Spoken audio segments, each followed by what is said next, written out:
बनेंगी, एक वेजिटेटिव और 2 मेल गैमीट। यहाँ पे क्या है कि अब आप लिखने वाले हैं कि जो दूसरा माइटोसिस होगा वो दोनों में होगा, जेनरेटिव में भी और वेजिटेटिव में भी, तो टोटल 4 सेल बन जाएंगी। तो यहाँ क्या होना है, second mitosis in both the cells. हाँ सर ऊपर दिख नहीं रहा। ऊपर दिख नहीं रहा है। अच्छा ठीक है, रुको मैं नीचे लिख देता हूं। यहाँ क्या होने वाला है, second mitosis in both the cells. अगर दोनों में होंगी तो क्या बनेगा, फिर ऐसा आएगा कुछ कि ये जनरेटिव सेल थी, इससे माइटोसिस के बाद 2 मेल गैमीट बन गए, और ये वेजिटेटिव सेल थी, इससे माइटोसिस के बाद 2 सेल बन गई, तो टोटल 4 सेल बन जाएंगी। इनके नाम क्या है, दीज आर 2 मेल गैमीट, इसमें तो कोई चेंज ही नहीं है, और इन दोनों को बोलते हैं पहला और दूसरा, फर्स्ट एंड सेकंड प्रोथैलियल सेल। इनके नाम क्या है, प्रोथैलियल सेल्स हैं ये, और बाहर आप एक्साइन एज यूजुअल बना लीजिए। तो ये क्या हुआ, ये 4 सेल्ड मेल गैमेटोफाइट हुआ, 3 सेल की जगह 4 सेल का हो गया। प्रोथैलियल सेल क्यों बोला जाता है, आप याद करो तो जिम्नोस्पर्म से पहले जो आपने टेरिडोफाइट पढ़ा था, उनके गैमेटोफाइट को क्या बोलते थे, प्रोथैलस। तो प्रोथैलस तो एक मल्टी सेल का स्ट्रक्चर था। प्लांट किंगडम में डिस्कस किया था कि धीरे धीरे गैमेटोफाइट रिड्यूस होता चला जाएगा, तो अब गैमेटोफाइट यहाँ पे कितने का रह गया, 4 सेल का ही रह गया, और इवन एंजियोस्पर्म में तो केवल 3 ही सेल का बचा रह गया। तो जिम्नो में 4 सेल का मेल गैमेटोफाइट होगा, और अभी भी पॉलिनेशन नहीं हुआ, अब इसके बाद पॉलिनेशन होगा। अब इसके बाद क्या होगा, इस स्टेज के बाद अब क्या करेंगे, आप पॉलिनेशन करेंगे। जिम्नोस्पर्म में पॉलिनेशन करके लैंडिंग कहां करेंगे, बताओ, पॉलिनेशन कहां जाएगा, सक्सेसफुल पॉलिनेशन एंड जर्मिनेशन कहां होगा, जर्मिनेशन, यस याद है किसी को, बोलो। जिम्नोस्पर्म में जर्मिनेशन पॉलन का कहां करेंगे, स्टिग्मा या कुछ और,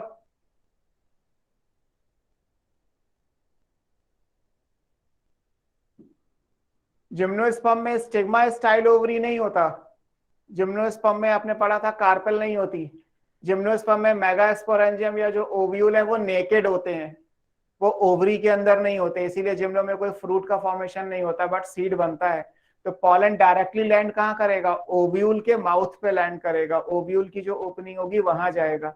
एंजियो में स्टिग्मा पे जाता है, जिम्नो में कहां जाएगा, ऑन ओव्यूल। तो ये जर्मिनेशन कहां करोगे, ओव्यूल पे करोगे आप, है ना, ये याद रखिएगा, ओव्यूल मतलब मेगास्पोरेंजियम।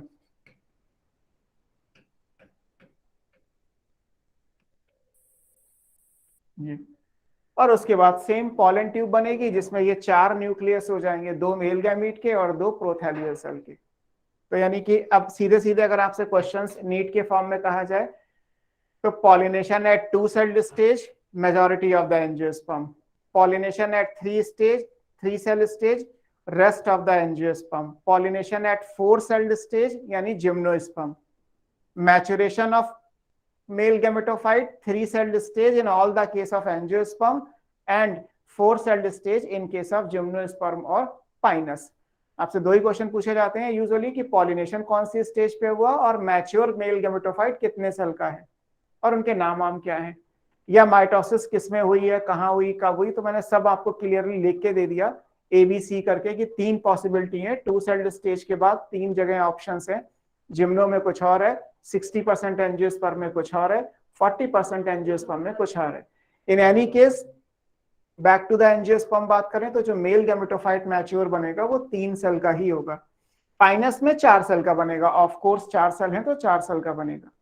पाइनस के मेल गैमेटोफाइट की खास बात ये भी है कि वो विंग्ड होता है, उसमें एंटाइन से विंग्स बन जाते हैं, और उसका रीजन भी आपको पढ़ाया था कि जिम्नोस्पर्म में केवल और केवल एयर पॉलिनेशन होता है, और एयर पॉलिनेशन को सपोर्ट करने के लिए पॉलन को हल्का कर दिया गया by the formation of wings. तो ये लाइन भी याद रखिएगा, हालांकि मैंने जिम्नो में शायद आपको करा रखा है कि पाइनस में विंग्ड पॉलन ग्रेन होते हैं। इस पॉलन ग्रेन में विंग्स बन जाएंगे। किस चीज के लिए है? To support air pollination.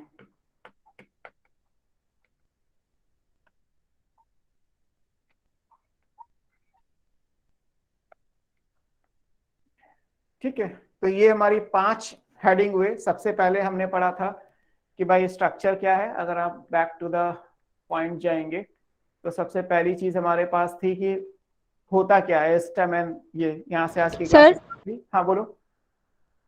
Sir gymnosperm वाले में पोलन ट्यूब बनेगी? हाँ पॉलन ट्यूब बनेगी। सर उसमें तो ओव्यूल पे डायरेक्ट लैंड करेगा तो फिर। ओव्यूल, ओव्यूल से लेके और एम्ब्रियो सैक यानी फीमेल गेमेटोफाइट जाने के लिए तो पॉलन ट्यूब बनाना पड़ेगा ना। बनती है। Okay sir. तो हमारा पहला हेडिंग ये था कि मेल रिप्रोडक्टिव पार्ट का स्ट्रक्चर एंड डेवलपमेंट। सबसे पहले देखा कि स्टेमन या माइक्रोस्पोरोफिल क्या है, ये मॉर्फोलॉजी का ही डायग्राम है। फिर आपने टीएस ऑफ एंथर देखा कि माइक्रोस्पोरेंजियम कैसा दिखाई देगा, उसमें एंथर वॉल के बारे में पढ़ा, ये सब एपिटम क्या है और उनके फंक्शन क्या है। फिर अंदर स्पोरोजेनस टिश्यू है, यहाँ से माइक्रोस्पोर मदर सेल बन जाएगा।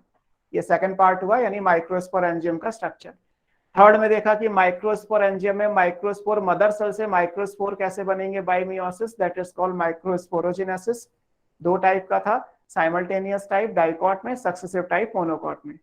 फोर्थ में आपने देखा कि माइक्रोस्पोर का स्ट्रक्चर क्या है। ये तब दिखाई देगा जब चारों माइक्रोस्पोर अलग हो जाएंगे after the dissolution of callose, and then microspore का या पॉलन का स्ट्रक्चर देख पाएंगे। और माइक्रोस्पोर एन है, यहाँ से गैमेटोफाइट शुरू हो गया, मियोसिस के बाद की चीज है, तो ये एन रहेगा, तब तक रहेगा जब तक फ्यूज नहीं हो जाता।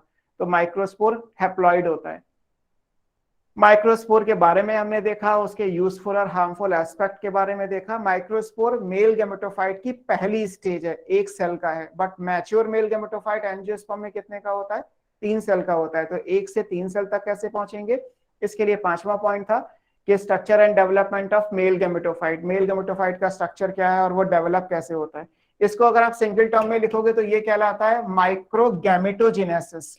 वो था माइक्रोस्पोर का बनना, ये है माइक्रोगैमीट यानी मेल गैमेटोफाइट का बनना, माइक्रोगैमेटोजेनेसिस। माइक्रोगैमेटोजेनेसिस का मतलब है डेवलपमेंट ऑफ मेल गैमेटोफाइट। और ये कैसे बनेगा? पहले माइटोसिस होगी, 2 सेल की स्टेज आएगी, उसके बाद 3 ऑप्शंस हैं।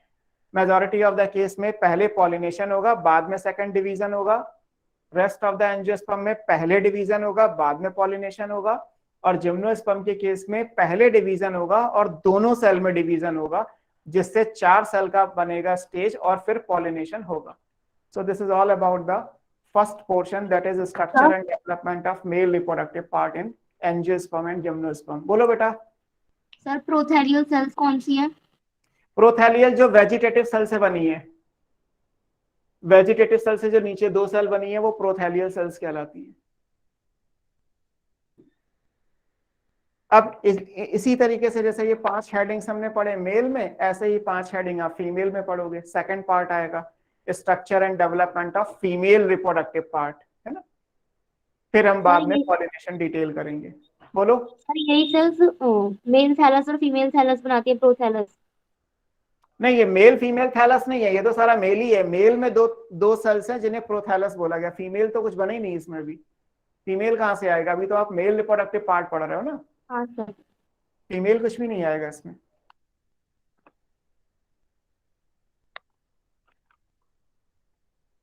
नेक्स्ट आएगा सेकंड हेडिंग या सेकंड पार्ट,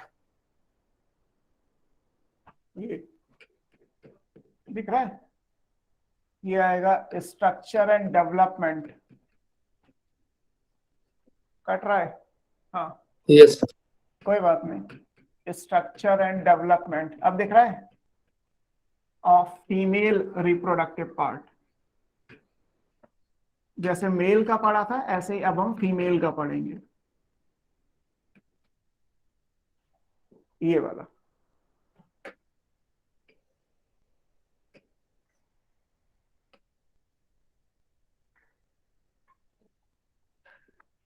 ब्रेक के बाद या पढ़ा दूं? सर ब्रेक के बाद। पढ़ाइए सर। बस मैं एक रिक्वेस्ट है, मैं आज 15 मिनट पहले क्लास छोड़ दूंगा आपकी। मुझे ठीक ना, है सर, पढ़ाते रहे, कंटिन्यू रखिए सर। तो 15 मिनट का ब्रेक ले लोगे तो भी 15 मिनट की क्लास, पहले छोड़ दूंगा। ब्रेक नहीं लोगे तो 3 घंटे पूरे हो जाएंगे, बस ब्रेक नहीं मिलेगा। बाकी आपकी मर्जी है, आप मुझे फटाफट बताओ सो दैट मैं आगे करूँ। पढ़ा दो सर फिर। पढ़ा दूं? कंटिन्यू रखिए सर। ठीक है ठीक है, चलो। सो अब आपको क्या पढ़ना है, फीमेल पार्ट का डेवलपमेंट पढ़ना है। फीमेल में क्या कैसे होगा, सबसे पहले वही एबीसी करके लिख लेते हैं। फीमेल रिप्रोडक्टिव पार्ट कहलाता क्या है, आप जानते हैं, गायनीशियम। इस गायनीशियम की यूनिट आपने क्या पढ़ा था, कार्पेल या पिस्टिल या मेगास्पोरोफिल। मॉर्फोलॉजी याद करो तो याद आ जाएगा। मॉर्फोलॉजी एंड प्लांट किंगडम दोनों में मैंने आपको थोड़ा थोड़ा सा करा रखा है। तो अब एक गायनीशियम, गायनीशियम तो पूरा ग्रुप हो गया, फीमेल रिप्रोडक्टिव पार्ट हो गया, उसकी जो यूनिट है वो कार्पेल पिस्टल या मेगास्पोरोफिल कहलाती है। एंजियोस्पर्म के हिसाब से आप पढ़ोगे तो आपने पढ़ा था कि मेगास्पोरोफिल के अंदर 3 पार्ट होते हैं, स्टिग्मा, स्टाइल एंड ओवरी। नीचे तो ये थैलेमस आएगा जो फ्लावर का बेस कहलाता है। ये तो थैलेमस है, इसको तो छोड़ दो। बाकी के जो 3 पार्ट आएंगे वो 3 पार्ट ये रहे, है ना। पहला पार्ट क्या है, स्टिग्मा। स्टिग्मा का काम क्या बताया था, पॉलन ग्रेन को रिसीव करना। जब पॉलन लैंड करेगा तो स्टिग्मा पे ही करेगा। अभी आपने मान लिया था कि सक्सेसफुल पॉलिनेशन हुआ तो स्टिग्मा पे पॉलन लैंड कर जाएगा, तो ये स्टिग्मा है। बीच का जो पोर्शन था वो स्टाइल कहलाता है। नीचे एक स्वलन बेसल पोर्शन होगा, ये ओवरी कहलाता है। और ओवरी को अगर आप देखोगे हटा के तो इसमें आपको एक या एक से ज्यादा ओव्यूल मिल जाएंगे, और ओव्यूल किस पे अटैच होते हैं, प्लेसेंटा पे। तो जैसे मान लीजिए ये मार्जिनल प्रेजेंटेशन होता तो ये मिल जाते। So these structures are called ovule, जो एक हो सकता है या बहुत सारे हो सकते हैं, 1 to many। आपको याद हो तो बेसल प्रेजेंटेशन में एक ही ओव्यूल होता है, और पैराइटल, एक्साइल और फ्री सेंट्रल और मार्जिनल इन सब में तो बहुत सारे होते हैं, तो ओव्यूल का नंबर फिक्स नहीं होता। ओव्यूल यानी ये जो ब्लू से बना हुआ है, और ओवरी यानी जो येलो से बना हुआ है, इन दोनों के बीच का जो स्पेस है वो क्या कहलाता है, लॉक्यूल। अगर आपको याद हो तो इस चैम्बर को क्या बोलते हैं, लॉक्यूल बोलते हैं। आपने लिखा था unilocular ovary, bilocular ovary, pentalocular axile placentation, है ना, ये सब आपको पढ़ाया था। और बीच में ये क्या आएगा, ये प्लेसेंटा आएगा। तो अगर आप इंटरनली सेक्शन कट करोगे तो कुछ ऐसा आएगा। इसके बाद आपकी बुक में फिर से याद दिलाया गया कि गायनीशियम में आपको ये भी पढ़ाया गया था कि जो कार्पेल का नंबर है वो भी वेरिएबल होता है। फ्लावर में एक कार्पेल भी होती है, आपको कराया था मोनोकार्पुलरली ओवरी, 2 है तो बाई कार्पुलरली, 3 है तो ट्राई, टेट्रा, पेंटा, पॉली कार्पुलरली। फिर सारी कार्पेल आपस में फ्री होती हैं तो एपोकार्पस कंडीशन थी, और अगर फ्यूज हो जाती हैं तो सिनकार्पस कंडीशन थी। ओवरी की पोजीशन के हिसाब से सुपीरियर, इंफीरियर और हाफ इंफीरियर आपने ओवरी पढ़ी थी। दिस इज ऑल अबाउट जो आपने मॉर्फोलॉजी में पढ़ रखा है। अब हमें यहाँ से क्या स्टार्ट करना है, इस चैप्टर में क्या फीमेल पार्ट कहाँ से स्टडी करना है, ये एक ओव्यूल का स्ट्रक्चर कैसा होता है इसको बनाना है या देखना है कि ये क्या है। ओव्यूल का स्ट्रक्चर, ओव्यूल को हम और क्या बोलते हैं, मेगास्पोरेंजियम। तो जैसे स्टेमन को काट के आपको माइक्रोस्पोरेंजियम मिला, वैसे ओव्यूल को कट करके आपको क्या मिलेगा, मेगास्पोरेंजियम का स्ट्रक्चर। और फिर जैसे माइक्रोस्पोरोजेनेसिस थी या मेगास्पोरोजेनेसिस होगी, वहां माइक्रोस्पोर का स्ट्रक्चर था, यहाँ मेगास्पोर का स्ट्रक्चर होगा। उससे मेल गैमेटोफाइट बना था, मेगास्पोर से फीमेल गैमेटोफाइट बनेगा। तो ये 5 हेडिंग वैसी ही है जैसे भी आपने मेल रिप्रोडक्टिव पार्ट के लिए पढ़ी है ना। So next come to structure of megasporangium.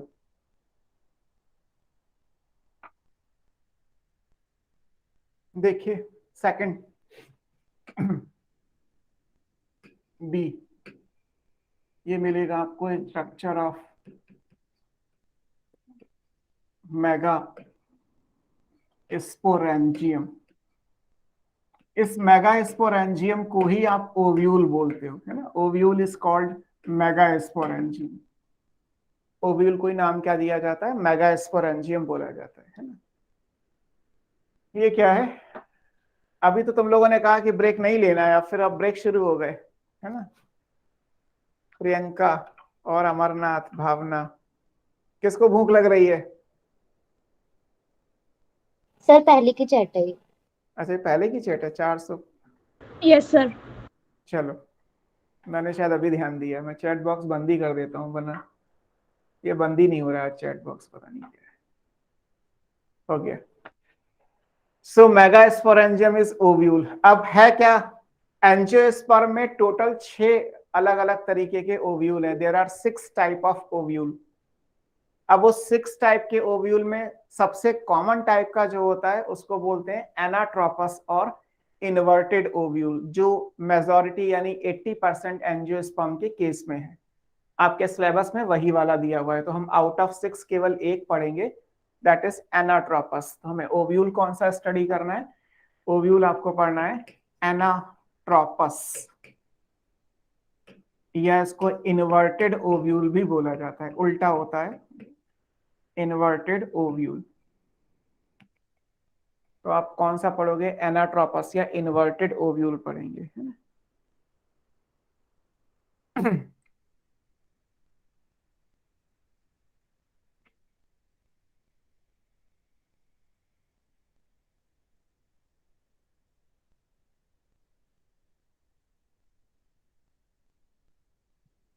ठीक है, बना के देख लेते हैं कैसा दिखाई देगा।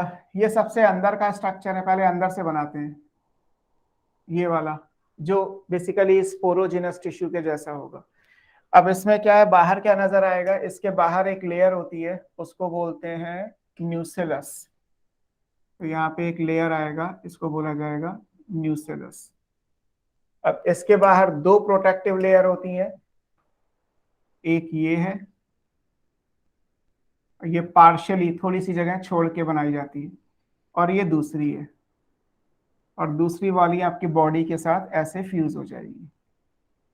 यहाँ पे प्लेसेंटा आएगा। This is called anatropous ovule. पूरा दिख रहा है आपको, ठीक है, दिख रहा है फिलहाल जितना दिखना है। ये एनाट्रोपस कहलाता है ना। अब बुक में क्या है कि ये वाला स्ट्रक्चर ऊपर बना है, ये नीचे बना है, डजंट मैटर, अभी जो आप लिखेंगे वो मैटर करेगा, है ना। ठीक, सबसे पहले बाहर की चीजों पे निकल के आते हैं, क्या क्या हमारे पास ऑप्शंस है बाहर। ये है आउटर, बाहर वाला हिस्सा, और ये है इनर, इनको बोला जाता है कवरिंग है ये, दे आर कॉल्ड इंटेगुमेंट्स। इनको क्या बोलते हैं, इंटेगुमेंट। नॉर्मली ओव्यूल में 2 इंटेगुमेंट्स होती हैं, तो अगर 2 होंगी तो आउटर इनर बोलोगे, नहीं होगी तो नहीं होगा, और अगर एक है तो एक बोलोगे, फिर आउटर इनर नहीं बोला जाएगा।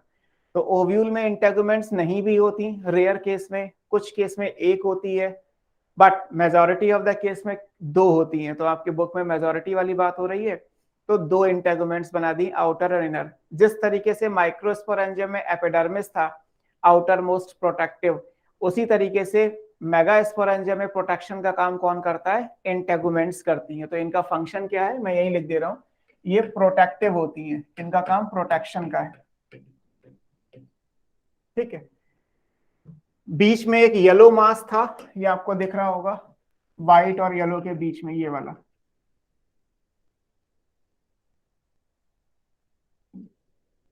इस येलो मास को बोलते हैं न्यूसेलस। इसको क्या बोला जाता है, न्यूसेलस बोला जाता है।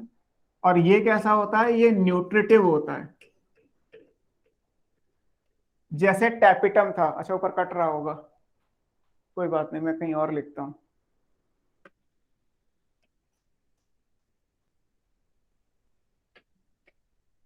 ये येलो वाला, दोबारा जाना पड़ेगा या बैक हो सकता है, ये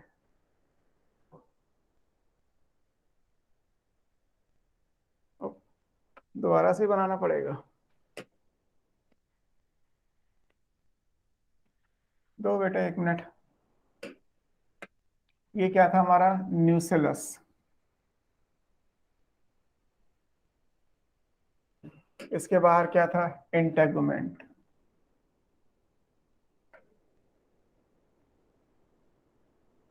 ऐसे, है ना, ये स्ट्रक्चर था। तो इंटेगुमेंट्स हो गई। अब इंटेगुमेंट्स के बाद हमें किस पे जाना है, न्यूसेलस पे जाना है। तो ये वाला जो है स्ट्रक्चर, ये क्या है, न्यूसेलस है। सेकंड, ये इंटेगुमेंट था पहला। न्यूसेलस का काम क्या था, न्यूट्रिटिव, बिल्कुल वैसा जैसे टैपेटम पढ़ा था आपने, कि अंदर यहाँ पे व्हाइट वाला स्पोरोजिनस टिश्यू आएगा, उससे मेगास्पोर बनेगा। तो जैसे माइक्रोस्पोर को न्यूट्रिशन प्रोवाइड करता है टैपेटम, उसी तरीके से मेगास्पोर को जो न्यूट्रिशन प्रोवाइड करेगा वो कौन करेगा, न्यूसिलस कहलाएगा। तो ये कैसा होता है, न्यूट्रिटिव होता है, इसका फंक्शन क्या हो गया, न्यूट्रिशन प्रोवाइड करना, तो it's nutritive in nature. Done. अब एक एरिया ऐसा है जहां पे इंटेगुमेंट एब्सेंट है, जहां पे इंटेगुमेंट इसको कवर नहीं करती, न्यूसिलस को कवर नहीं करती, तो इस एरिया को हम क्या बोलते हैं, this area is called micropyle. ये जो पॉइंट है, ये पॉइंट क्या कहलाता है, माइक्रोपाइल कहलाता है। माइक्रोपाइल वो एरिया होता है जहां पे इंटेगुमेंट कवर अप नहीं करती, या आप कह लीजिए कि जब पॉलन ट्यूब आएगी तो पॉलन ट्यूब के जाने का रास्ता छोड़ दिया गया, पॉलन ट्यूब इसी माइक्रोपाइल से अंदर जाने वाली है, तो पॉलन ट्यूब जाने की एंट्री माइक्रोपाइल कहलाती है। माइक्रोपाइल के अपोजिट जो भी पैरेन्काइमा का एरिया होगा उसको बोला जाता है चलाजा। तो ये स्ट्रक्चर क्या है, मैं अंदर ही लिख दे रहा हूं, ये क्या है, चलाजा कहलाता है। चलाजा क्या है, अपोजिट टू माइक्रोपाइल जो भी आएगा वो क्या कहलाएगा, चलाजा कहलाएगा। तो chalaza is the parenchymatous mass which is opposite to micropyle. और चलाजा का काम वो है जो मिडिल लेयर का काम था माइक्रोस्पोरेंजियम में।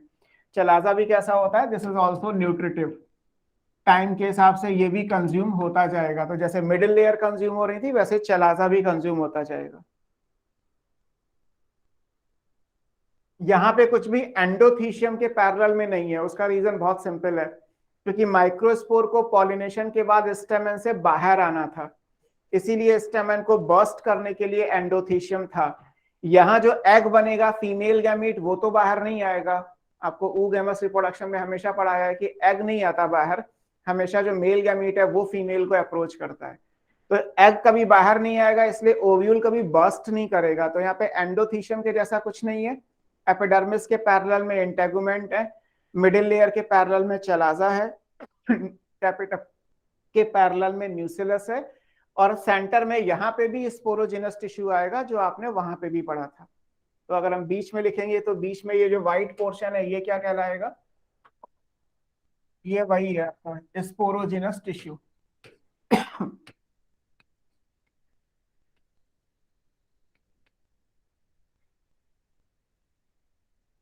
अब ये वाला स्ट्रक्चर क्या कहलाता है, ये इसकी बॉडी कहलाती है। बॉडी में एक नीचे स्टॉक के जैसा स्ट्रक्चर होता है, this is called body of ovule. और बॉडी में जिस स्टॉक से ये जुड़ा रहेगा इसको बोलते हैं फ्यूनिकल। नीचे ये प्लेसेंटा है। ओव्यूल में भी न्यूट्रिशन जाता तो हो गई, और अगर न्यूट्रिशन जाएगा तो यहाँ पे वेस्कुलर सप्लाई भी कुछ डिस्टेंस तक आएगी, जाइलम फ्लोएम की भी एंट्री कुछ दूरी तक रहेगी, so this will be vascular supply।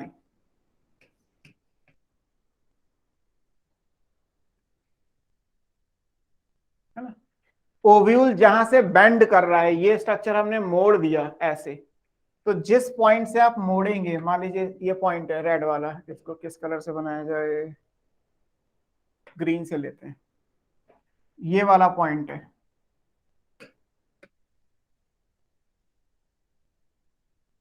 इस पॉइंट को हम क्या बोलते हैं, इसे बोलते हैं हाइलम, जहां से आप मोड़ेंगे, है ना। यहाँ पे एक लॉन्गिट्यूडनल स्लिट आएगी, एक लंबाई में एक दरार आती है जो आपको फिगर में नहीं दिखाई देगी, बुक में लिखा होगा, उसको रैफे बोलते हैं, है ना। तो बस एक रैफे वाला चीज डायग्रामेटिकली नहीं देख सकते हैं आप, वो आपको याद रखना है कि there is a longitudinal slit और अपर्चर जहां से ये बॉडी स्टॉक के साथ जुड़ी होती है, उसको रैफे बोलते हैं। अब ये आपका क्या है, ये आपका उल्टा ओव्यूल है। उल्टा का मतलब क्या है कि ये जुड़ा तो यहाँ से है बट घूम के हमने इसको यू शेप में नीचे कर दिया। अगर हम इसको सीधा करते तो ये अपराइट ओव्यूल हो जाता। तो इन्वर्टेड ओव्यूल या एनाट्रोपस ओव्यूल की डेफिनेशन क्या होती है, 6 में से एक ये है, सबसे कॉमन टाइप का यही होता है, बट इसका मीनिंग क्या है, एनाट्रोपस का मीनिंग क्या होता है, वो इस बेस पे है कि जब ये फ्यूनिकल है, आप देख रहे हो ये वाला फ्यूनिकल पार्ट है, और ये चलाजा और माइक्रोपाइल है, तो जब फ्यूनिकल चलाजा और माइक्रोपाइल के पैरेलल होते हैं, ये फ्यूनिकल आएगा और इधर चलाजा और माइक्रोपाइल आएगा, तो जब फ्यूनिकल चलाजा और माइक्रोपाइल के पैरेलल आता है तो ऐसे ओव्यूल को क्या बोलते हैं, एनाट्रोपस या इन्वर्टेड ओव्यूल बोलते हैं। ये इसकी टेक्निकल डेफिनेशन है। When chalaza and micropyle lie parallel to the funicle of the ovule, it is called anatropous या inverted ovule कहलाएगा, है ना। वो मैं अभी नेक्स्ट पेज पे लिख दूंगा। तो ये ओव्यूल यानी मेगास्पोरेंजियम का डायग्राम है। अब इसी स्पोरोजिनस टिश्यू से आपको आगे कुछ पढ़ना है ना। ये कंप्लीट हो गया। Yes sir. Yes sir. ठीक है, नेक्स्ट पे आते हैं। आप सर चाहो ये तो वेस्कुलर सप्लाई क्या है? वेस्कुलर सप्लाई मतलब जाइलम फ्लोएम। थोड़ी दूर तक तो जाइलम फ्लोएम जाएंगे ही न्यूट्रिशन लेके, जैसे एंथर में सेंटर में था, ऐसे ओव्यूल में जो बॉडी या जो स्टॉक होता है उसमें प्रेजेंट होता है ये। बस यहाँ पे जो भी कुछ है मैंने एनसीईआरटी से उल्टा फिगर बनाया। आप एनसीईआरटी में देखोगे तो जो प्लेसेंटा है वो ऊपर की तरफ दिखाया गया होगा, या माइक्रोपाइल ऊपर होगा और चलाजा नीचे होगा। आपको याद ये रखना है कि माइक्रोपाइल जिधर ये इंटेगुमेंट का गैप है वो है ना। आने वाली जो भी चीजें आएंगी बस वो या ऐसे आएगा कि माइक्रोपाइल की तरफ क्या, चलाजा की तरफ क्या। इससे मतलब नहीं पड़ता कि ऊपर बनाए नीचे बनाए इधर बनाए कहीं बना लो। इंपॉर्टेंट है micropylar and and chalazal end. तो यानी जिधर माइक्रोपाइल है उधर क्या चल रहा है, जिधर चलाजा होगा वहां पे क्या डेवलपमेंट हो रहा होगा वो कंसिडर करना है ना। तो micropylar and chalazal end parallelly आती जाएंगी चीजें, है ना। सर रैफे क्या बताया आपने? रैफे एक लॉन्गिट्यूडनल स्लिट होती है, एक लंबाई में जब आप मतलब इस ओव्यूल को इधर करके जब आप पे बनाओगे तो यहाँ पे एक पतली सी लाइन आएगी। तो एक लॉन्गिट्यूडनल स्लिट होता है, दरार सी होती है, उसको रैफे बोल दिया जाता है, जहां से बॉडी फ्यूज करती है। Okay sir. है ना। रैफे वैसे भी एनसीईआरटी में नहीं होगा, बस एनाट्रोपस को डिफाइन करने में आपको रैफे की जरूरत पड़ती है ना। जैसे इसी को अगर मैं सीधा कर दूं, आपको बनाना नहीं है, मैं आपको सिर्फ समझा दे रहा हूँ नेक्स्ट पेज पे। फॉर एग्जांपल ये सीधा होता तो ये मान लीजिए आपका अगर न्यूसेलस है, इसके अंदर चलो ये न्यूसेलस है और ये एम्ब्रियो सैक है, तो आप इंटेगुमेंट कैसे बनाओगे, ऐसे बनाओगे। ये एक इंटेगुमेंट है और ये दूसरी इंटेगुमेंट है। अब आप देखो तो ये माइक्रोपाइल है एम, ये चलाजा है सी, ये फ्यूनिकिल है एफ, और यहाँ पे प्लेसेंटा आएगा। तो यहाँ पे खास बात क्या है, माइक्रोपाइल चलाजा और फ्यूनिकिल तीनों स्ट्रेट लाइन में है, तीनों एक साथ हैं एक डायरेक्शन में, है ना। यहाँ पे देखोगे तो क्या है, micropyle chalaza and funicle lie in a straight line, ये कहलाता है सीधा ऑर्थोटॉपस। ये आपके सिलेबस में नहीं है, इसको बोलते हैं अपराइट ओव्यूल, ये सीधा है। और मैंने क्या बनाया, मैंने अगर इस स्ट्रक्चर को पकड़ के 180 डिग्री पे मोड़ दिया, अब ये बना हुआ है, इसको उठा के ऐसे मोड़ दीजिए। जब आप इसको ऐसे मोड़ देंगे तो क्या बन जाएगा, ये ऐसे आ जाएगा, एनाट्रोपस। फिर एनाट्रोपस हो जाएगा, ये उल्टा हो जाएगा ऐसे। अब ये मान लीजिए चलाजा है, ये माइक्रोपाइल है, ये फ्यूनिकिल है। तो जो फ्यूनिकिल है वो माइक्रोपाइल और चलाजा के पैरेलल आ गया। तो ऐसे केस में ओव्यूल क्या कहलाता है, एनाट्रोपस कहलाता है। ये इन्वर्टेड है। और भी बहुत सारे होते हैं, चार और तरीके भी होते हैं, बट फिलहाल आपके बुक में मेजोरिटी ऑफ द केस में यही है। इसकी डेफिनेशन क्या आएगी, माइक्रोपाइल एंड चलाजा एमएनसी लाई पैरेलल टू एफ मतलब फ्यूनिकिल। तो जब माइक्रोपाइल और चलाजा फ्यूनिकिल के पैरेलल होते हैं तो उसको क्या बोलते हैं, एनाट्रोपस या इन्वर्टेड ओव्यूल बोलते हैं। और ये सबसे कॉमन टाइप का ओव्यूल होता है, इसीलिए आपकी बुक में ये दे रखा है ना।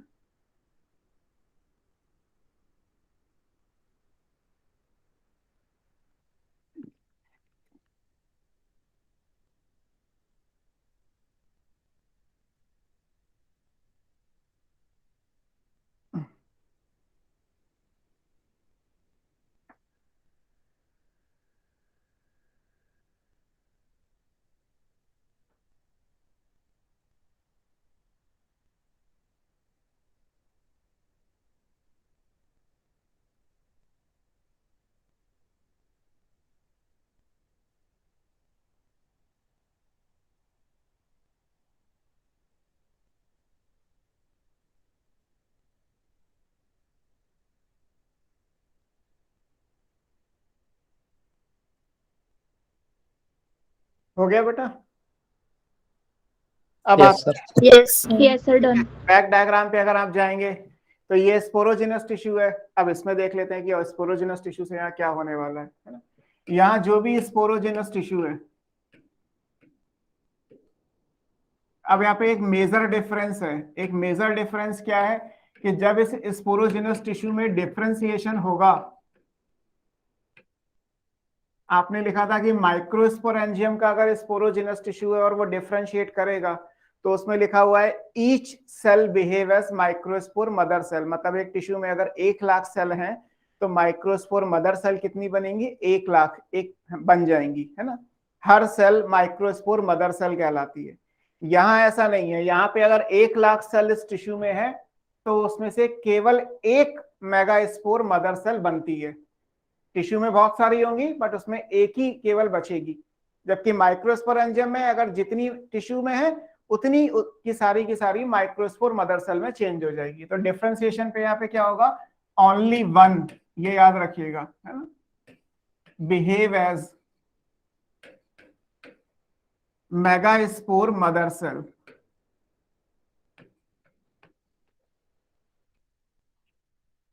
यानी एक ओव्यूल के अंदर एक ही मेगास्पोर मदर सेल हो सकती है, जबकि एक माइक्रोस्पोरेंजियम के अंदर so many microspore mother cell हो सकती है।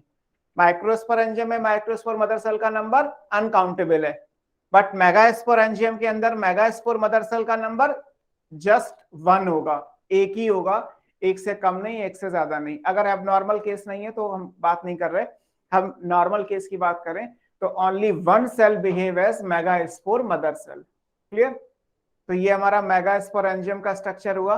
अब इस मेगास्पोर मदर सेल में मियोसिस होगी और मेगास्पोर बनेगा। सो थर्ड आएगा हमारा सी। This is megasporogenesis.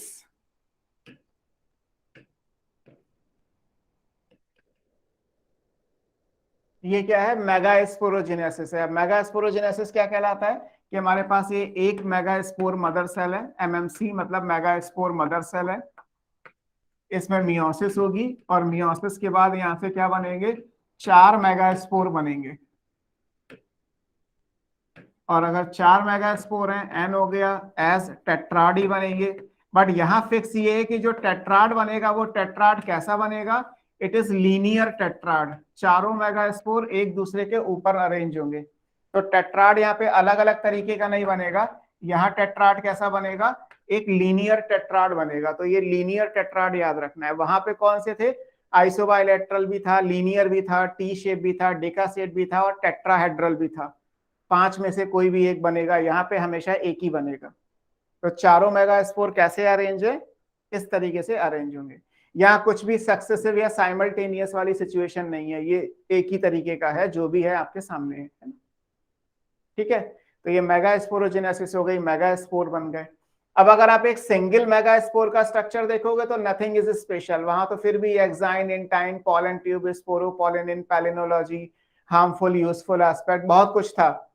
यहाँ कुछ नहीं है। मेगास्पोर एक सिंपल प्लांट सेल के जैसा होता है। तो अगर हम चौथी हेडिंग कोई लिख भी दें, फॉर एग्जांपल डी लिख भी दिया गया, स्ट्रक्चर ऑफ मेगास्पोर, तो इसमें कुछ यूनिक नहीं है, एक ही बात है। स्ट्रक्चर ऑफ मेगास्पोर कैसा होगा? It's a typical plant cell, एक सिंपल प्लांट सेल के जैसा। तो मेगास्पोर के स्ट्रक्चर में कुछ यूनिक नहीं मिलने वाला आपको, है ना। अब क्या होगा? अब इस मेगास्पोर से क्या बनाओगे आप? फीमेल गैमेटोफाइट बनाओगे, है ना। जैसे आपने माइक्रोस्पोर से मेल गैमेटोफाइट बनाया था।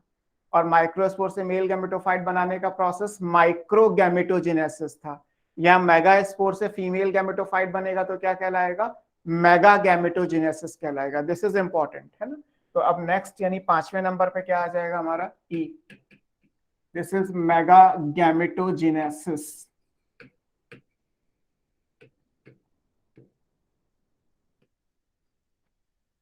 इसमें आप पढ़ेंगे structure and development of female gametophyte. Female gametophyte का दूसरा नाम भी था, क्या कहते हैं? Embryo sac. Embryo sac. So female gametophyte is called embryo sac. तो ये आपको पढ़ना है ना। अब ये 3 तरीके से होता है। 3 तरीके क्या है? 3 में से एक ही सिलेबस में है, बट ओवरऑल 3 मेथड्स क्या होते हैं? फिर से बैक में चलो। यहाँ पे ये 4 मेगास्पोर बन गए। आप इस 4 मेगास्पोर को उठा के ओव्यूल में फिट कर दो तो इधर माइक्रोपाइल आएगा, क्योंकि मैंने माइक्रोपाइल हमेशा नीचे बनाया हुआ है, और चलाजा इधर आएगा, है ना। होता ये है कि ये जो 4 मेगास्पोर हैं, अब एक ओव्यूल में एक ही फीमेल गैमेटोफाइट होता है, जबकि एक माइक्रोस्पोरेंजियम में मेल गैमेटोफाइट कितने हैं? अनकाउंटेबल।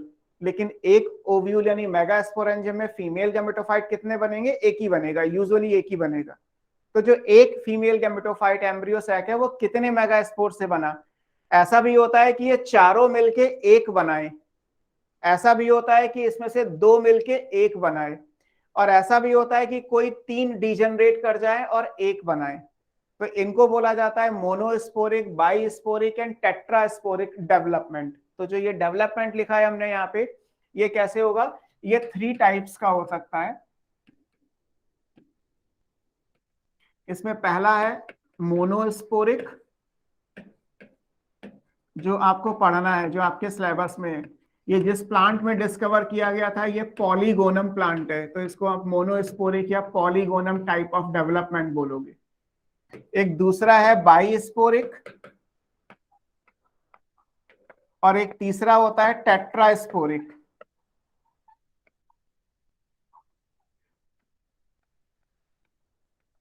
मीनिंग क्या है? इसमें क्या होगा? 1 मेगास्पोर होगा, जिससे आप 1 एम्ब्रियो सैक या फीमेल गैमेटोफाइट बनाओगे। यहां पे क्या है कि 2 मेगास्पोर्स होंगे, 4 में से कोई भी 2, और उनसे बनाएंगे एक ही 1 फीमेल गैमेटोफाइट बनेगा। यहां पे ऑल 4 होंगे और इनसे भी बनेगा 1 फीमेल गैमेटोफाइट। फीमेल गैमेटोफाइट तो एक ही बनेगा, बट वो चारों से मिला के बनेगा, 2 से मिला के बनेगा, या 1 से मिला के बनेगा। इस बेस पे ये 3 टाइप के होते हैं, मोनोस्पोरिक, बाईस्पोरिक एंड टेट्रास्पोरिक। ट्राईस्पोरिक जैसा कुछ भी नहीं होता, तो जो बनेगा वो ऐसे ही बनेगा, है ना।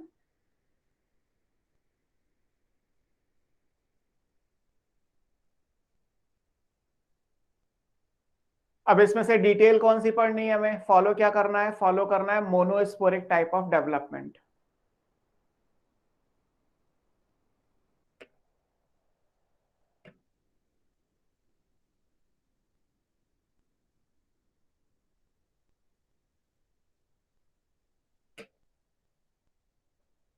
ठीक है, नेक्स्ट देखिए, आपको सिलेबस में क्या पढ़ना है? सिलेबस में आपको यही पढ़ना है, मोनोस्पोरिक, पॉलीगोनम। अब इसको बनाएंगे कैसे, इसको समझोगे कैसे? हमारे पास क्या था? हमारे पास मान लीजिए ये एक मेगास्पोर मदर सेल है, एमएमसी, है ना, 2n, आप जानते ही हैं। अब हमने क्या किया था? इसमें हमने एक मियोसिस की, तो हमारे पास क्या बन गया? एक लीनियर टेट्राड बन गया, 1 2 3 4। तो ये 4 मेगास्पोर्स बन गए, n। ये तो हुआ माइक्रो मेगास्पोरोजेनेसिस, जो ऑलरेडी आप पढ़ चुके हैं। अब करना क्या है कि इन 4 में से किसी एक से आगे का डेवलपमेंट होगा, तो वो कौन सा एक होगा वो इंपॉर्टेंट है। इन 4 में से क्या होता है? माइक्रोपाइल नीचे होगा, चलाजा ऊपर होगा। तो इन 4 में से खास बात क्या है? खास बात ये कि जो 3 ये हैं 3 माइक्रोपाइलर वाले, ये डीजेनरेट कर जाते हैं। बचेगा कौन? 1 जो चलाजा वाला है, ये फंक्शनल है, ये बचेगा। और फिर आगे का जो भी डेवलपमेंट होगा वो इसी से होगा। मतलब आगे बनेगा तो क्या बनेगा? आगे ये हो जाएगा कि 1 मेगास्पोर ये बचा रह गया और ये 3 जो है वो डिजनरेट हो गए। तो जो फंक्शनल मेगास्पोर है वो कौन सा है? चलाजा लैंड वाला है। फंक्शनल मेगास्पोर कौन सा कहलाएगा? चलाजा लैंड वाला कहलाएगा, है ना। यही मोनोस्पोरिक का मीनिंग है। मोनोस्पोरिक का मतलब ये है कि 4 में से एक से बनेगा, बट वो एक कौन सा है ये फिक्स्ड है। और फिक्स क्या है वो आपके सामने लिखा हुआ है कि जो फंक्शनल मेगास्पोर है वो कौन सा होगा? चलाजल वाला। 3 जो डिजनरेट होंगे वो कौन से थे? माइक्रोपाइल की तरफ वाले, माइक्रोपाइलर एंड पे जो है वो डीजेनरेट हो जाएंगे। और ये पॉलीगोनम टाइप इसलिए बिकॉज ये पॉलीगोनम प्लांट है जिसमें ये डिस्कवर किया गया, और 70% मेजॉरिटी ऑफ द एंजियोस्पर्म में यही वाला होता है, तो इसलिए आपकी बुक में या सिलेबस में यही दे रखा है। अब होगा क्या इसमें आगे, इसमें होगा ये कि ये तो 3 डीजनरेट हो गए, आगे क्या होना है, आगे इसमें एक पहला फ्री न्यूक्लियर डिवीजन होते हैं। एफएनडी क्या कहलाता है, फ्री, दिख रहा है, nuclear division. Free nuclear division का मतलब है केवल कैरियोकाइनेसिस होगी, there will be no cytokinesis. तो यानी कि एक सेल से क्या बनेगा, यहाँ पे ये 2 सेल बन जाएंगे जिसमें 2 न्यूक्लियस हो गए। अब क्या होगा, एक another second free nuclear division होगा, तो क्या होगा, यहाँ पे 4 न्यूक्लियस बन जाएंगे। फ्री न्यूक्लियर डिवीजन माइटोसिस का एक्सेप्शन है, बेसिकली तो माइटोसिस ही है, बट अगर कहीं पे लिखा है तो राइट आंसर क्या है, फ्री न्यूक्लियर डिवीजन। आपने अगर एबनॉर्मल माइटोसिस पढ़ी हुई है तो free nuclear division is one of them. Abnormal mitosis में बहुत सारे ऑप्शंस आते हैं, उसमें से एक फ्री न्यूक्लियर डिवीजन का भी ऑप्शन है। इसमें केवल कैरियोकाइनेसिस होती है, साइटोकाइनेसिस नहीं होती, यही एबनॉर्मलिटी है, बाकी कुछ चेंजेस नहीं है। Prophase, metaphase, anaphase, telophase same आएगा, बट साइटोकाइनेसिस नहीं होगी। तो न्यूक्लियाई बार बार डिवाइड करता है और कुछ नहीं। अब एक तीसरा होगा थर्ड फ्री न्यूक्लियर डिवीजन, तो क्या बनेगा, यहाँ पे 8 न्यूक्लियाई बन जाएंगे।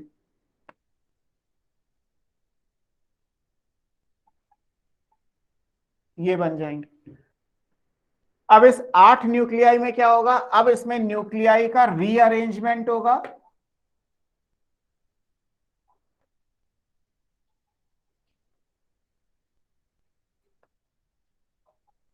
एंड वॉल फॉर्मेशन यानी साइटोकाइनेसिस होगा।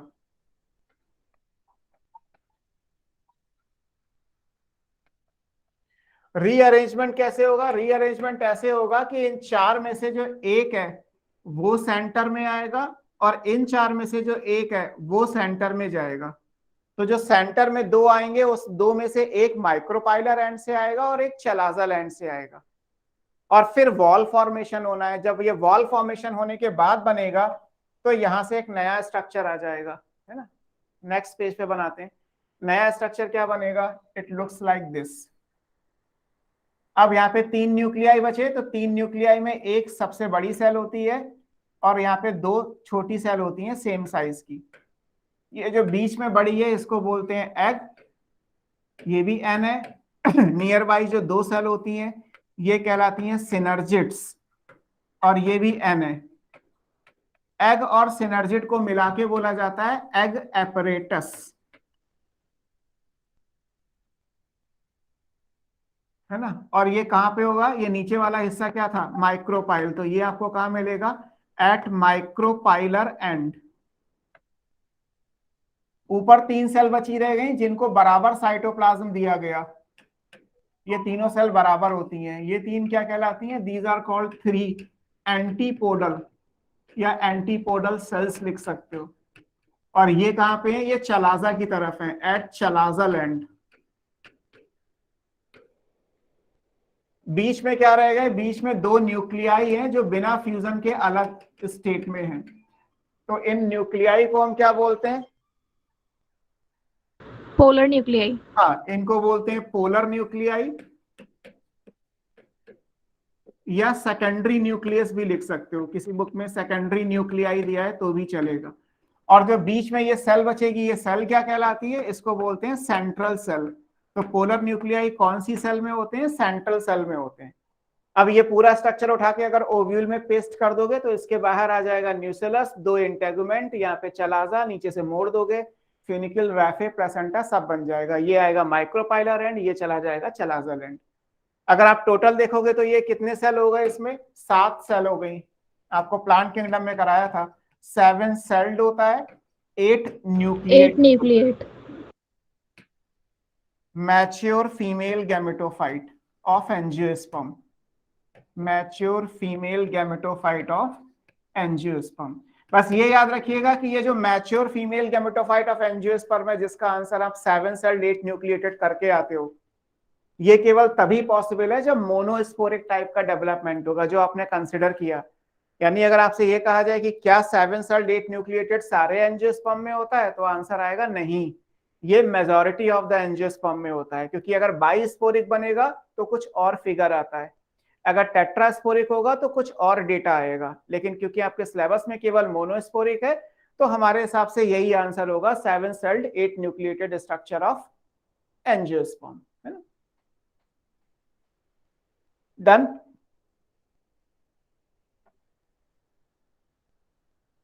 Yes, sir. ठीक है, तो हमने मेल और फीमेल दोनों का पढ़ लिया। ये स्ट्रक्चर आपको पूरा कैसे दिखाई देगा, मैं इसी पे ओवरलैप कर देता हूं। अगर मैं उसको ओवरलैप करूंगा तो यानी कि यहाँ पे बनेगा न्यूसेलस, जो थोड़ा थोड़ा खत्म हो गया होगा, टूटा टूटा सा बनेगा, क्योंकि जब तक ये मैच्योरिटी पे आएगा तब तक ये धीरे धीरे कंज्यूम हो चुका होगा, है ना। फिर यहाँ पे ये जो है वो 2 इंटेगुमेंट्स आएंगी लाइक दिस, और ये दोनों इंटेगुमेंट यहाँ से घूम फिर के जो है वो नीचे की तरफ जाएंगी, और यहाँ नीचे चलाजा, रैफे, फ्यूनिकल, सब जो भी कुछ आपने जैसे बनाया था ऐसे। तो जहां पे आपको ओव्यूल में स्पोरोजिनस टिश्यू दिखाई दे रहा है, वहां पे एक्चुअली अब क्या दिखाई देगा, केवल एक एम्ब्रियो सैक। स्पोरोजिनस टिश्यू में सेल्स बहुत सारी थी, लेकिन अब एम्ब्रियो सैक में क्या बचा, केवल एक सेल बची हुई है ना। उस एक सेल से ही ये पूरा एक 7 सेल्ड 8 न्यूक्लिएटेड एम्ब्रियो सैक बन गया। एक सिंगल मेगास्पोर मदर सेल से 7 सेल्ड 8 न्यूक्लिएटेड बन गया। अब यहाँ क्या हुआ होगा, पहले एक मियोसिस हुई, सिंगल मेगास्पोर मदर सेल से मेगास्पोर बनाने में एक मियोसिस हुई, उसके बाद 3 फ्री न्यूक्लियर डिवीजन हुए, जो आपने पीछे की स्लाइड में लिखा हुआ है। ये जब मेगास्पोर बन जाएगा तो क्या होगा, 3 बार फ्री न्यूक्लियर डिवीजन होंगे। अगर ऑप्शन में फ्री न्यूक्लियर डिवीजन नहीं दिया है तो आप इन्हें 3 माइटोसिस मान सकते हो, है ना। मान लीजिए कोई ऑप्शन ऐसा दिया हुआ है कि 1 meiosis and 3 mitosis, then go with that, because ये फ्री न्यूक्लियर डिवीजन एक तरीके की माइटोसिस को ही रिप्रेजेंट करते हैं। बट कभी ऐसे पूछा जाए कि एम्ब्रियो सैक का डेवलपमेंट कौन से डिवीजन से होता है और माइटोसिस और फ्री न्यूक्लियर डिवीजन अलग अलग दिया है, then right answer will be FND। तो फिर आपको FND टिक करके आना है, क्योंकि होता तो एक्चुअली यही है ना। एक मेल रिप्रोडक्टिव पार्ट का डेवलपमेंट हो गया, यानी स्टिग्मा पे पॉलन जर्मिनेट कर चुका है, जिसमें 2 मेल गैमीट हैं, अंदर एम्ब्रियो सैक है जिसमें फीमेल गैमीट यानी एग बन चुका है।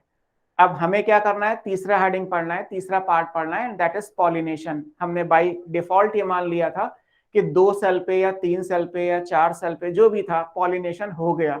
तो पॉलिनेशन कैसे होता है, पहले हम पॉलिनेशन पढ़ेंगे, उसके बाद आगे की बात करके फर्टिलाइजेशन तक पहुंचेंगे, है ना।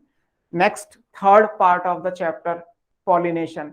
आप अगर PY की क्वेश्चंस करोगे तो आपको पता चलेगा कि मैक्सिमम क्वेश्चंस जो पिछले 10 सालों में आए हैं वो पॉलिनेशन से आए हैं। पॉलिनेशन है एक तो theoretical topic, but majority of the questions asked from this particular topic. तो पॉलिनेशन वाला सेक्शन जो है वो इस चैप्टर में सबसे इंपॉर्टेंट है ना। देखिए third one is pollination.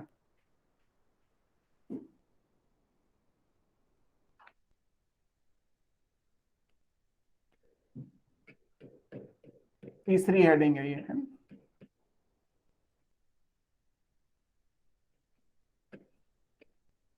What is pollination, या पॉलिनेशन को डिफाइन कैसे करेंगे।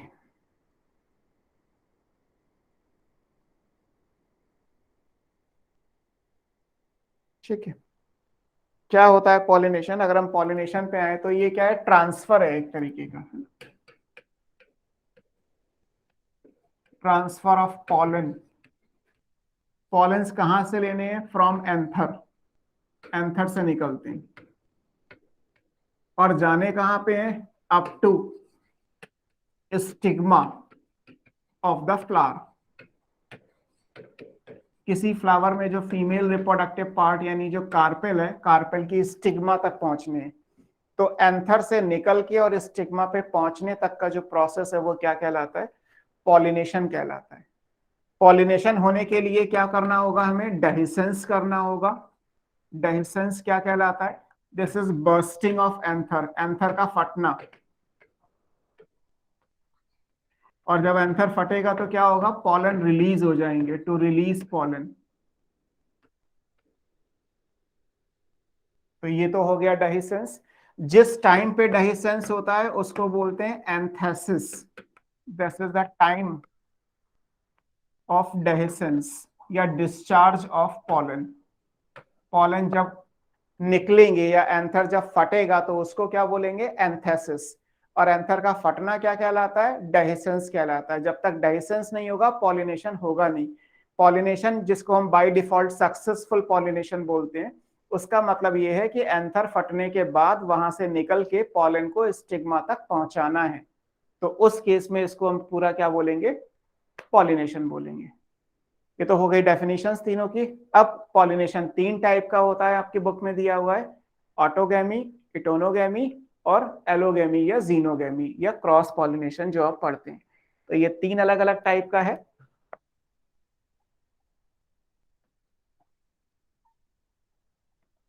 कौन कौन से 3 टाइप हैं? एक कहलाता है ऑटोगैमी। ऑटोगैमी को आप बोलते हैं सेल्फ पॉलिनेशन, है ना। ऑटोगैमी इज कॉल्ड, दिखाई देगा, सेल्फ पॉलिनेशन।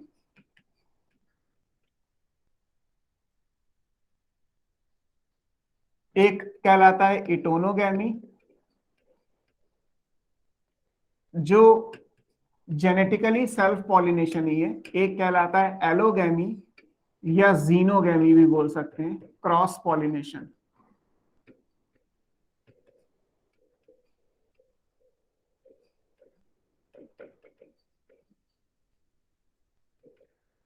तो 3 तरीके का पॉलिनेशन होता है। ऑटोगैमी का मतलब क्या है, मैं इसको रिप्रेजेंट कर देता हूं क्योंकि थ्योरी है। Transfer of pollen from one flower to stigma of the same flower, यहां से निकल के यहां। मैंने मेल फीमेल साइन बना दिए, एक सर्किल को फ्लावर से शो कर दिया, तो एक ही फ्लावर में उसी स्टेमन से पॉलन निकला और उसी की स्टिग्मा पे लैंड कर गया। आप पूरा पढ़ोगे तो लिखा होगा transfer of pollen from stamen to the stigma of same flower. यहाँ पे इंपॉर्टेंट क्या है, एक ही फ्लावर का होना चाहिए स्टेमन और स्टिग्मा। तो अगर सेम फ्लावर के बीच में पॉलिनेशन हुआ तो क्या कहलाएगा, सेल्फ पॉलिनेशन या गैमी कहलाता है। अगर मान लीजिए प्लांट अलग अलग है, या पहले कर लेते हैं, अगर मान लेते हैं कि प्लांट एक ही है, फ्लावर अलग अलग है, एक प्लांट पे मेल और फीमेल फ्लावर्स अलग अलग है, मेल फ्लावर अलग है, फीमेल फ्लावर अलग है, और यहाँ पे पॉलिनेशन हुआ कि मेल से निकला पॉलन और फीमेल पे जाके लैंड कर गया, तो ये बन गया transfer of pollen from one flower to the stigma of another flower but of the same plant. तो यहाँ पे क्या होगा, पॉलिनेशन किसके बीच में हुआ, डिफरेंट फ्लावर्स हैं ऑन सेम प्लांट। एक ही प्लांट के अगर 2 फ्लावर के बीच में हुआ तो क्या कहलाता है, इटोनोगैमी कहलाता है। अब अगर एक ही प्लांट के हैं तो इसका मतलब इन सबका जाइगोट एक ही रहा होगा, भाई जाइगोट से ही प्लांट बनता है, जाइगोट से ही बेबी बनते हैं, तो जाइगोट एक ही रहा होगा। और अगर जाइगोट एक ही रहा है तो जो जीन्स यहाँ होंगे वो यहाँ पे होंगे। यानी कि जो इटोनोगैमी है वो जेनेटिकली जीन्स के हिसाब से अगर बात की जाए तो किसके जैसा है, वो ऑटोगैमी के जैसा ही है। यहाँ भी जीन्स सेम होंगे क्योंकि एक ही प्लांट एक ही जाइगोट से बात हो रही है, यहाँ भी एक ही प्लांट से बात हो रही है, तो ये भी केस आएगा। तो जो इटोनोगैमी ये क्या है, ये जेनेटिकली सिमिलर है किस चीज के, ऑटोगैमी के, है ना। This is genetically similar. इसीलिए आगे जब भी आप पढ़ोगे तो आपको इटोनोगैमी नहीं मिलेगा, ये इसी में मिला के दे दिया गया है, या तो ऑटोगैमी दिया होगा या एलोगैमी दिया होगा। पॉलिनेशन ब्रॉडली 2 ही टाइप का है, सेल्फ और क्रॉस, बीच वाला ऑप्शन हटा दिया गया, लेकिन फिलहाल के लिए एग्जिस्ट करता है, ये वाला केस आएगा। और अगर मान लीजिए ये कहा जाए कि भाई 2 अलग अलग प्लांट हैं और उनके अलग अलग फ्लावर के बीच में पॉलिनेशन हुआ, एक प्लांट ये है, दूसरा प्लांट ये है, और यहां से निकल के ये यहां लैंड करे,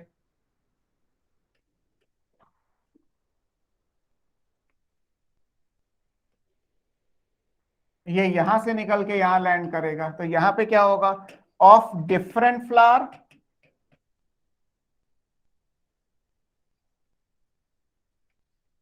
ऑन डिफरेंट प्लांट। अलग अलग प्लांट के अलग अलग फ्लावर्स के बीच में पॉलिनेशन हुआ तो ये क्या कहलाएगा, क्रॉस पॉलिनेशन कहलाएगा। और 2 प्लांट का मतलब 2 इंडिविजुअल मींस जीन्स अलग अलग होंगे, तो जेनेटिकली ये क्रॉस पॉलिनेशन है, या उसको ऑलोगैमी या जीनोगैमी बोलेंगे। ये जेनेटिकली सेल्फ पॉलिनेशन है और ये प्रॉपर सेल्फ है, और ये इटोनोगैमी का एक स्पेशल केस है। अब अगर एग्जाम्पल की बात करेंगे तो यही रेयर है, इटोनोगैमी कहाँ मिलेगा, ऐसे एग्जाम्पल सोच के देखो जहाँ पे प्लांट एक हो और मेल और फीमेल फ्लावर अलग अलग हो। बताओ कोई एग्जाम्पल। इटोनोगेमी का केस कहाँ कहाँ मिलेगा आपको? ये मिलेगा आपको मेज में। मेज में मेल और फीमेल फ्लावर अलग अलग होते हैं, प्लांट एक होता है। कैस्टर में मिलेगा, ये आपको कुकर में मिलेगा। दीज आर द केस जहां पे आपको ये वाला स्पेशल केस मिल जाएगा, जहां प्लांट एक है बट फ्लावर अलग अलग है। और सेल्फ पॉलिनेशन और क्रॉस पॉलिनेशन अभी हमें डिटेल में पढ़ना ही है, तो अभी हम इसके एग्जाम्पल फिलहाल नहीं लिख रहे। आगे देखते हैं कि इसमें क्या क्या एग्जाम्पल आने वाले हैं। ठीक है, तो मैंने तीनों को आपको बहुत सिंपल मैनर में समझा दिया कि ये क्या क्या है। ऑटोगेमी क्या है, इटेनोगेमी क्या है, और एलोगेमी या जीनोगेमी क्या है। अब एक एक करके देख लेते हैं। दिया क्या है बुक में एक्चुअली, ऑटोगेमी को कौन सी चीजें सपोर्ट करती हैं। हमें पढ़ना क्या है, हमें वो प्रॉपर्टीज पढ़नी है। आपकी बुक में हेडिंग दी होगी कॉन्ट्रीवेंसेस। कॉन्ट्रीवेंसेस का मतलब है कंडीशंस, पॉसिबिलिटीज विच सपोर्ट सेल्फ पॉलिनेशन, या फिर हम पढ़ेंगे cross pollination. Self pollination animals में बोलते हैं इनब्रीडिंग। बोलो यस। सर अगर गिटोनोगेमी में अगर मेल प्लांट नीचे हो और फीमेल ऊपर हो तो होगा ये? फर्क नहीं पड़ता, ये तो रिप्रेजेंट किया है। अब डेफिनेशन में तो लिखोगे between different flowers of the same plant, ऊपर नीचे कर लो, उससे कोई फर्क नहीं है। तो सर पोलन कैसे ट्रांसफर होगा फिर ऐसे? वो तो आप जब करोगे, मतलब जब ये नेचर में होता है तो उस हिसाब से बनाए गए हैं कि भाई मेल ऊपर है फीमेल नीचे है, पॉलन नीचे गिरेगा ही कहीं ना कहीं, या इंसेक्ट्स लेके जाएगा। वो तो एक अलग बात हो गई कि एयर पॉलिनेशन है या एनिमल पॉलिनेशन है, बट होगा सेम फ्लावर के बीच में। Okay sir. मतलब sorry, different flowers of the same plant के बीच में। सो मैं बता रहा था कि सेल्फ पॉलिनेशन को आपकी बुक में और नाम क्या दिया है, इन ब्रीडिंग। बेसिकली तो वो स्ट्रेटेजी वाले चैप्टर में दिया हुआ है, बट इन ब्रीडिंग क्या कहलाता है। अब एनिमल्स के लिए पॉलिनेशन वर्ड तो आएगा नहीं, तो वहां पे सेल्फ फर्टिलाइजेशन दिया हुआ है। तो पॉलिनेशन सेल्फ होगा तो ऑब्वियस सी बात है फर्टिलाइजेशन भी सेल्फ होगा। ऐसे क्रॉस फर्टिलाइजेशन को बोलते हैं आउट ब्रीडिंग। तो बुक में हेडिंग दी हुई है कि इन ब्रीडिंग डिवाइसेस, मतलब वो कंडीशंस जो इन ब्रीडिंग या सेल्फ पॉलिनेशन को सपोर्ट करती हैं। ऐसे ही आउट ब्रीडिंग डिवाइस का एक पैराग्राफ दिया है जहां पे वो कंडीशंस को डिस्कस किया गया जो क्रॉस पॉलिनेशन को सपोर्ट करती हैं। तो पहले हमें वो चीजें पढ़नी है कि प्लांट्स में क्या क्या प्रॉपर्टीज होनी चाहिए जो सेल्फ या क्रॉस पॉलिनेशन को सपोर्ट करेंगी। उसके बाद देखेंगे कि पॉलिनेशन कितने टाइप का है, एयर वाटर एंड वो एनिमल्स एंड बाकी चीजें जो भी आपको देखनी है वो सब, है ना। नेक्स्ट पे अगर चलते हैं तो स्लाइड ऐड करनी पड़ेंगी, है ना।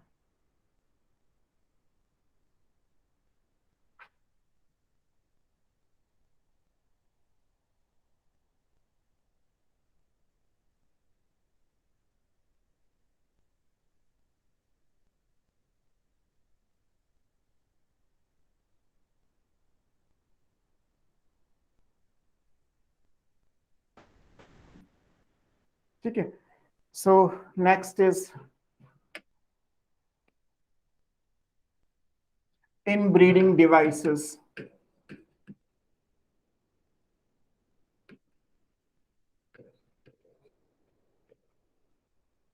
इन ब्रीडिंग डिवाइसेस मतलब कॉन्ट्रीवेंसेस कंडीशंस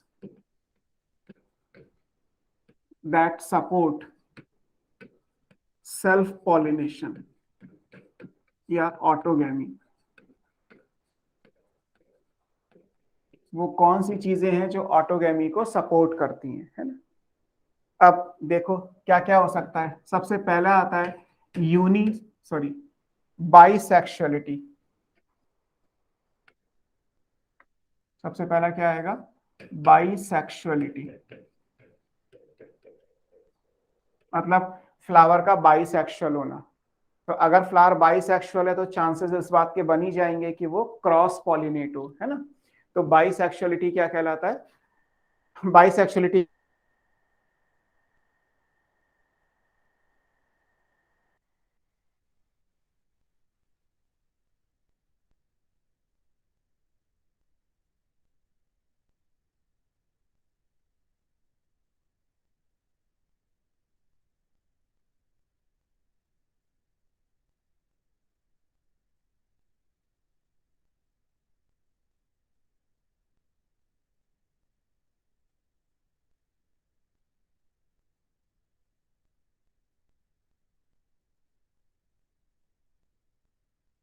सर वीडियो नहीं आ रही।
हेलो, चल गया। Good evening sir. Good evening. Good evening. है ना, लाइट ट्रिप कर गई इसलिए नेटवर्क कनेक्शन लॉस्ट हो गया। सो इन ब्रीडिंग डिवाइसेस में पहला क्या है, बाइसेक्सुअलिटी, मतलब फ्लावर का बाइसेक्सुअल होना। और आप अगर डायग्राम में देखोगे तो मतलब पीछे जो भी मैंने बनाया है, फ्लावर अगर बाइसेक्सुअल होगा तो इन ब्रीडिंग होने के चांसेस बढ़ जाएंगे, है ना। फ्लावर अगर यूनिसेक्सुअल बनाओगे तो ये पॉसिबिलिटी आएगी या चांसेस आर देयर कि क्रॉस पॉलिनेशन हो जाए। तो बाइसेक्सुअलिटी सेल्फ पॉलिनेशन को सपोर्ट करती है। तो ये पहला केस हो गया।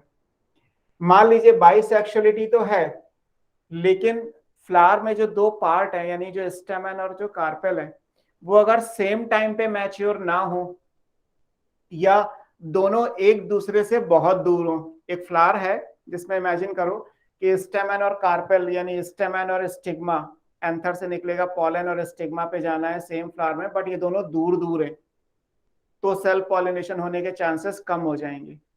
इसी तरीके से अगर दोनों का मैच्योरेशन टाइम सेम नहीं हुआ, दोनों सेम टाइम पे मैच्योर नहीं हुए, जिस टाइम पे स्टिग्मा मैच्योर है उसी टाइम पे पॉलन अगर आएगा तो ही सेल्फ पॉलिनेशन हो पाएगा, अदरवाइज नहीं हो पाएगा। सो दूसरा केस क्या आता है, दूसरे केस को टर्म वाइज अगर लिखोगे तो इसको बोलते हैं होमोगैमी। होमोगैमी का मतलब होता है बोथ, बोथ मतलब मेल फीमेल, है ना, mature at the same time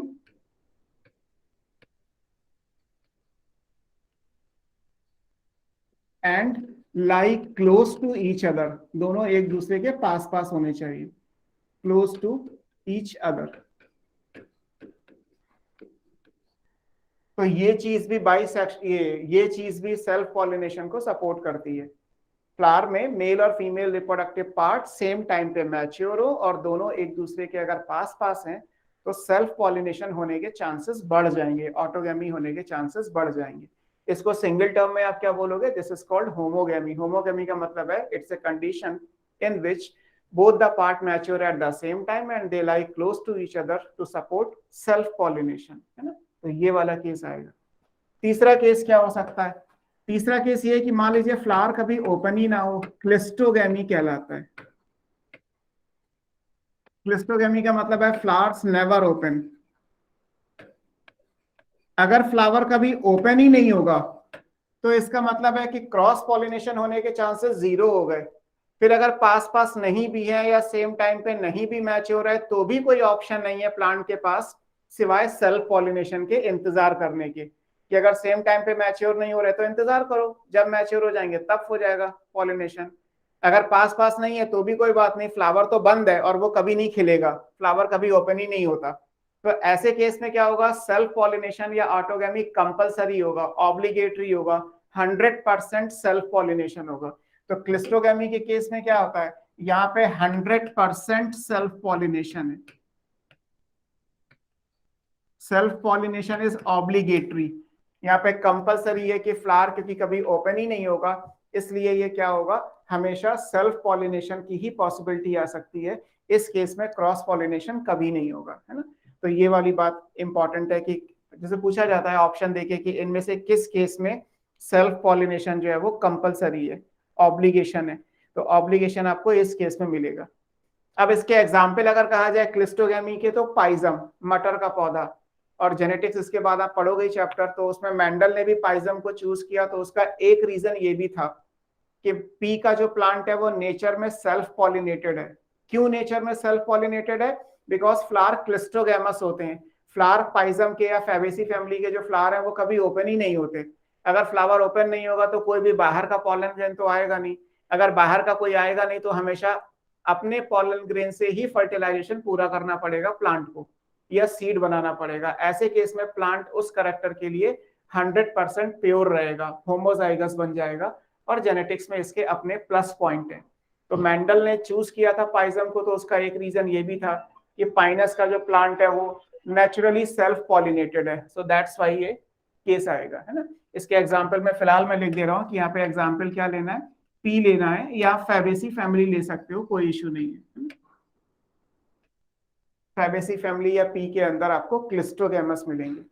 अब ये तो बात हो गई इसकी कि क्लिस्टोगैमी जो है वो इन ब्रीडिंग को सपोर्ट करती है, बट अगर फ्लावर ओपन नहीं होते और उसको क्लिस्टोगैमी कहते हैं तो जिन प्लांट्स में फ्लावर ओपन होते हैं उन्हें क्या बोलते हैं, तो इसको रेफरेंस में समझा दिया गया कि अगर मान लीजिए कोई केस ये वाला है कि भाई फ्लावर ओपन हो रहा है, ओपन हो रहा है तो क्या कहलाएगा, वो चैस्मोगैमी कहलाएगा, या चैस्मोगैमस फ्लावर हो जाएंगे, है ना।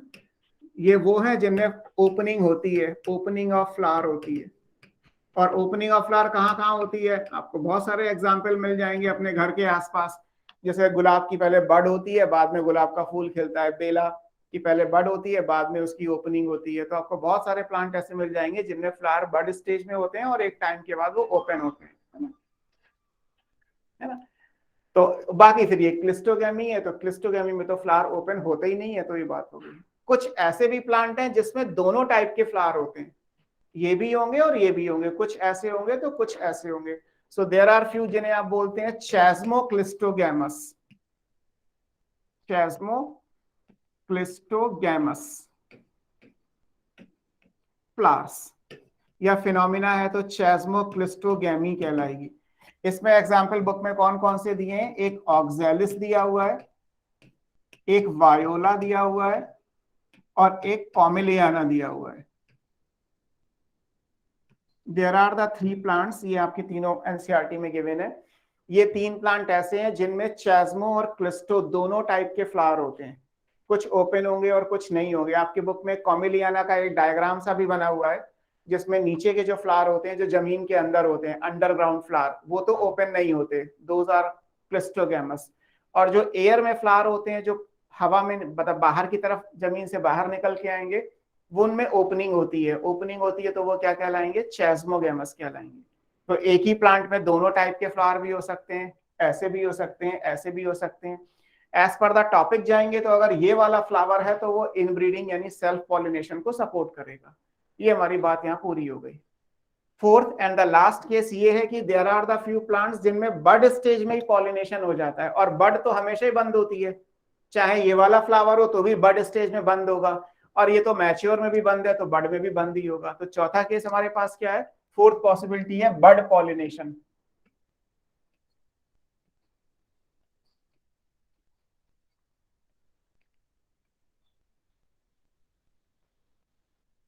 तो फोर्थ पॉसिबिलिटी क्या हो गई, बड पॉलिनेशन हो गया। बड पॉलिनेशन जैसे व्हीट में होता है, तो गेहूं में क्या होता है कि जब गेहूं की बाली आती है, अभी आजकल तो खैर गेहूं का सीड बन ही गया, तो व्हीट के अंदर जब सीड सेटिंग स्टार्ट होता है, या पैडी धान ले लीजिए, तो उस केस में क्या होता है कि ड्यूरिंग द बड स्टेज ही पॉलिनेशन हो जाता है, मैच्योरिटी तक इंतजार ही नहीं करना होता।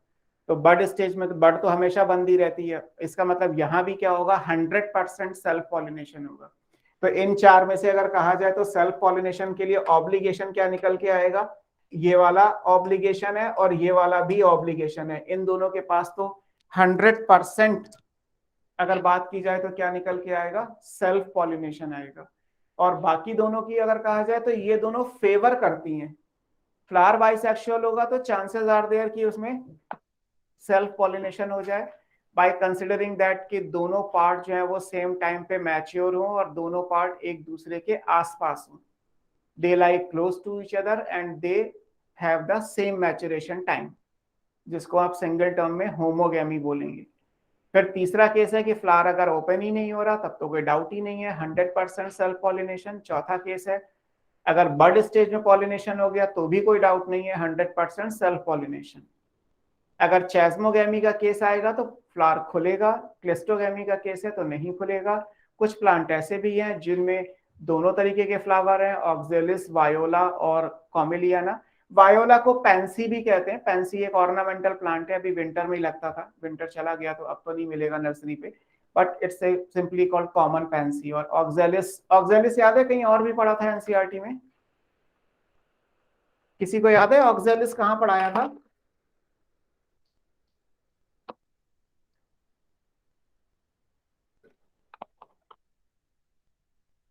बताओ, भूल गए? ऑक्सैलिस कहाँ पढ़ा था?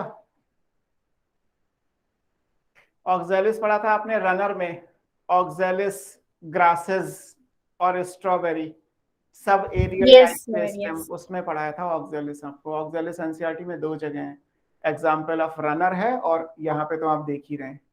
तो ऑक्सैलिस हो गया, वायोला यानी कॉमन पैंसी हो गया, कॉमिलियाना हो गया। कॉमिलियाना में ये भी याद रखना है, इट्स एन इंपॉर्टेंट थिंग, कि आपको ये याद रखना है कि जो अंडरग्राउंड फ्लावर होते हैं वो क्लिस्टोगैमस होते हैं, है ना। बुक में एक डायग्राम सा बना हुआ है, नीचे लिखा हुआ है, तो नीचे का मतलब वो जमीन के नीचे होते हैं। अंडरग्राउंड फ्लावर जो है वो क्लिस्टोगैमस होते हैं और जो अबव ग्राउंड फ्लावर होते हैं वो चैस्मोगैमस होते हैं। तो ये दोनों बातें भी आपको इसमें ध्यान रखनी होंगी। This is all about the inbreeding devices, जो सेल्फ पॉलिनेशन को कंट्रोल करती हैं, वो ये सब है ना। अब इसके बाद आएगा आउट ब्रीडिंग डिवाइसेस, मतलब क्रॉस पॉलिनेशन को सपोर्ट करने के लिए कौन कौन सी स्ट्रेटजीज हो सकती हैं। क्रॉस पॉलिनेशन को क्या क्या, अगर आपसे कहा जाए कि एटेनोगैमी का केस क्या है तो उसमें कुछ प्रॉब्लम नहीं है ना, एटेनोगैमी तो यही रहेगा। इस वाले केस में भी अगर आप देखोगे तो इसमें और इसमें डिफर क्या है, अगर बाइसेक्सुअलिटी है तो ऑटोगैमी हो गया, अगर यूनिसेक्सुअलिटी सेम प्लांट पे और दोनों बहुत पास पास होंगे तो फिर इसके चांसेस बढ़ जाएंगे, है ना।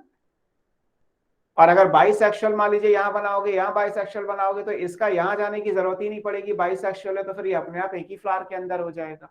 तो एटेनोगेमी में फ्लावर यूनिसेक्सुअल होते हैं, बट वो पास पास होंगे तो चांसेस ये हैं कि वो फर्टिलाइजेशन मतलब पॉलिनेशन हो जाए, और उसके हिसाब से फिर ये वाला केस आपका बन के आएगा, है ना, और कुछ नहीं आएगा। कैस्टर, मेज या जो एग्जाम्पल कुकरबिट्स लिखा है, इनमें बर्ड स्टेज में पॉलिनेशन होता नहीं, फ्लावर ओपन होते हैं, तो चेस्मोगेमी ही होगी। सेम टाइम पे मैच्योर होने चाहिए और पास पास होने चाहिए, यही कंडीशन आएगी, क्योंकि बुक में आपको अलग से एटोनोगेमी की कोई डिवाइसेस या कॉन्ट्रीवेंसेस नहीं दिए गए। अब इसके बाद एक अगला पैराग्राफ आएगा जिसमें आउट ब्रीडिंग डिवाइसेस यानी कि कॉन्ट्रीवेंसेस दैट सपोर्ट क्रॉस पॉलिनेशन वो डिस्कस किया गया है ना। आई थिंक वो आप नेक्स्ट क्लास में कर लीजिएगा, बिकॉज उसमें 6 अलग अलग कंडीशंस हैं। जैसे आपने अभी 4 कंडीशंस पढ़ी जो क्रॉस सेल्फ पॉलिनेशन को सपोर्ट करते हैं, ऐसे ही देयर आर 6 कंडीशन टोटल जो क्रॉस पॉलिनेशन को सपोर्ट करती हैं। उसके बाद आप पढ़ेंगे type of pollination, air, water and animals, फिर आगे का पार्ट जो भी है ना। किसी को कुछ पूछना है? Any doubt you have?